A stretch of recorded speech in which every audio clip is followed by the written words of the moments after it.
Hey everyone, welcome to DevRunner. My name is Paul. I'm a 52-year-old endurance runner and certified running coach, and this is episode 2 of 245 at 52.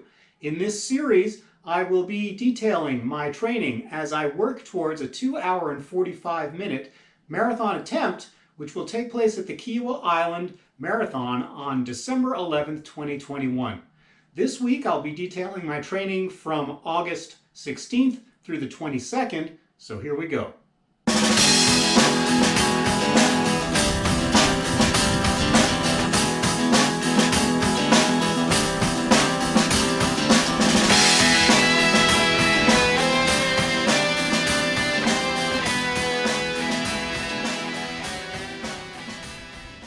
Alright, so as you can see, I've got an array of different running fuels here on the table in front of me, and I wanted to share these with you because this really represents the short list, the dependable stuff that I go to, that I depend on in order to get the energy up and keep those levels up when I'm doing running workouts. So, starting over here, as you can see, I've got a box of gels. These are my preferred gels. They are Cliff Shots in the strawberry flavor, and each one of these that comes inside the box, this is a box of 24 different gels, and each one of these gels has 25 milligrams of caffeine. It's not a ton, but it's a good amount, so that by the time you've downed 4 or 5 of these in a long run, you're pretty amped up, and it makes it less likely that you're going to bonk, and that's always a good thing when you're running long.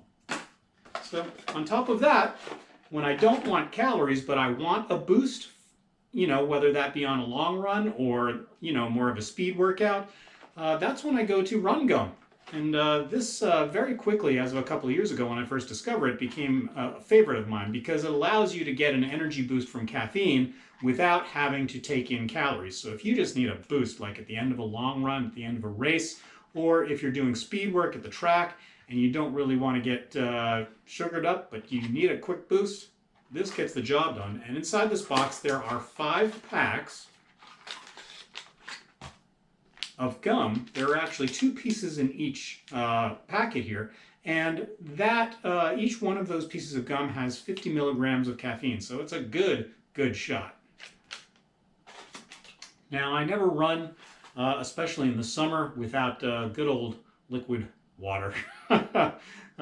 Even on my easy runs in the heat, I just don't run without taking in water on the run.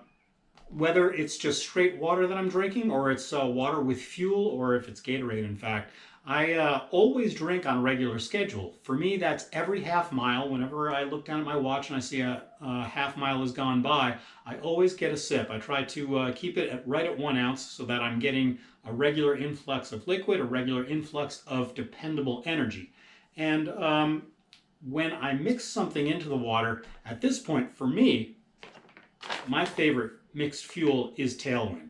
I always, for every bottle and a half of liquid that I mix either into a big bottle or into my bladder that I carry in my pack on my back, I always have 2 scoops per 25 ounces. And that is enough to keep me highly energized. My personal favorite is the green tea flavor, which comes with caffeine in it. And the amount of caffeine is, there's 35 milligrams of caffeine per scoop. So, as you can tell, I like my caffeine when I run long and when I run hard. On days where I don't want to caffeinate, but I need an energy boost, like perhaps at the track or when I'm doing speed intervals on the roads, that's when I'll use Gatorade. And, whether it's water or it's Gatorade, I'm not drinking out of these bottles. I always pour them into like a squeeze bottle that's easier to deal with when you're on the run.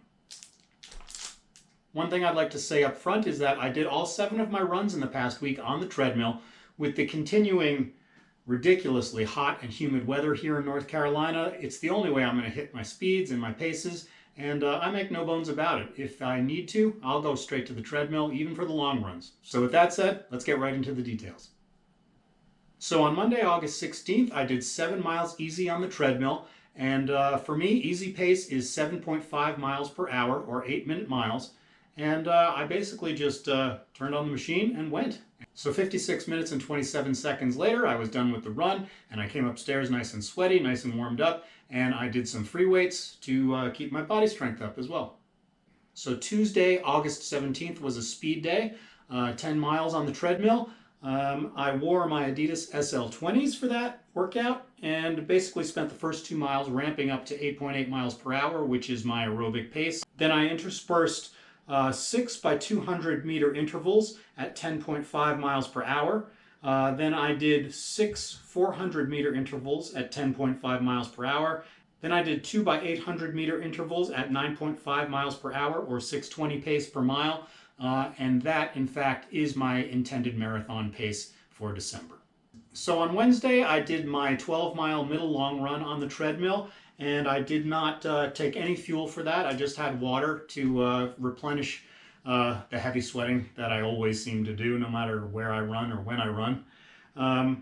That workout, basically, I spent 2.6 miles ramping up to 8.8 miles per hour, which again, that's 6:48 pace per mile, and that's my aerobic pace.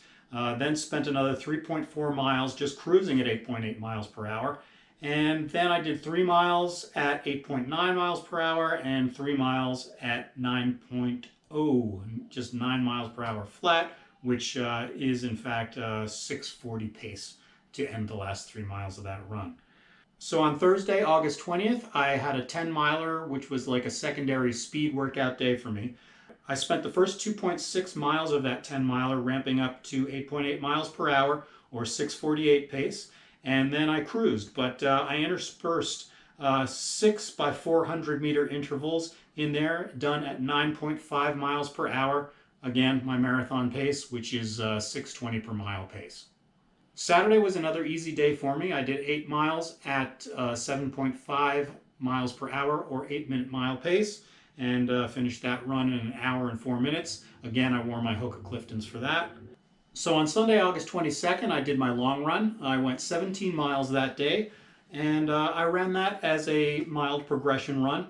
I spent the first 2.6 miles ramping up to 8.8 miles per hour, my aerobic pace again, or 6:48 per mile, and then spent a full another 10.4 miles just cruising at 8.8 miles per hour. And then for the tail end of that run, I started ramping up. I did 1 mile at 8.9 miles per hour, 1 mile at 9.0 miles per hour, 1 mile at 9.1 miles per hour, and then the final mile of that 17 miles was done at 9.2 miles per hour. So I never actually hit marathon pace. That's going to happen next week, but I nonetheless did want to get a little bit of a progression in there at the end just to challenge myself. Now, I mentioned that I did a free weights workout after my easy run on Monday, and I did the same on Thursday. I just forgot to say that a minute ago, but that did happen. And I also wanted to mention that all 7 days of the week, as always, I did get in my morning core routine. As soon as I woke up every day, basically just rolled out of bed and rolled through that. The link to my daily core routine video is below, linked below, so please check that out. And I also did want to make mention of my nutrition improving over the last week, just a little bit. There's still a long way to go in that regard, but I'm making moves in the right direction at least. And that has resulted in me losing 1.5 pounds in the last 7 days. So no complaints there. Good old Walter Melon is getting a little bit smaller, and that's always a good thing. So, folks, that is my training week for August 16th through the 22nd. I hope you learned something here. I hope my talk about the fueling gave you some sense of direction for how you might want to fuel for your training. All right, so with that said, I just want to say get healthy, stay strong, and keep pushing. Peace out. I'll catch you next week for episode 3. Thanks for sticking with me. Bye-bye.